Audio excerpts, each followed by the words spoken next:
வணக்கம் மக்களே. இன்னும் எலெக்ஷன் முடிஞ்சு போச்சா? இன்னும் ரிசல்ட் வரலையா? எலெக்ஷன் நடக்கிற வரைக்கும் நம்ம கையில் ஒரு பெரிய பொறுப்பு இருக்கும். நம்ம எப்படியாவது இப்போ நடக்கிற ஆட்சி முறையை எப்படியாவது மாற்றிடுவோம். சில ஆட்சி முறைகள் சரியில்லை, அவங்க சொன்னதை செய்யலை, நம்ம எப்படியாவது மாற்றிடுவோம், ஓட்டு நம்ம கையில் இருக்கா அப்படின்னு கெத்தான் நினச்சிட்ருப்போம். ஆனால் அந்த ஏதோ எக்ஸாம் எழுத போகிற மாதிரி உள்ளே போனதும் நம்ம ஒரு மைண்ட் செட்டப்போட போவோம், இந்த சின்னத்துக்கு தான் போகணுன்னு. அங்கே போனால் என்ன ஆகுன்னே தெரில. பல பேருக்கு இது ஒரு இதுவாகவே இருக்குது. அங்கே போனால் ஏதோ சேஞ்ச் ஆகிடுது. அதை நான் அனுபவிச்சிருக்கேன், அதனால தான் சொல்கிறேன். அதேமாரி நிறைய பேர் வாங்கிட்டு மாற்றி போட்டுறாங்க. நம்ம எப்படியாவது இந்த வாட்டியாவது நம்ம கையில் ஒரு பெரிய பொறுப்பு இருக்கு, மக்களாகிய நம்ம கையில், நம்ம எப்படியாவது மாற்றிடுவோம் அப்படின்னு நினைப்போம்.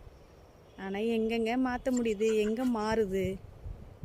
ஏதோ கடவுள் படைச்சிட்டார் நம்மளை. அரசியல்வாதிங்க எந்த அளவுக்கு நம்மளை வச்சு செய்யணுமோ அந்த அளவுக்கு வச்சு செய்வாங்க. அனுபவிக்க வேண்டியதான், வேறு வழியே இல்லை.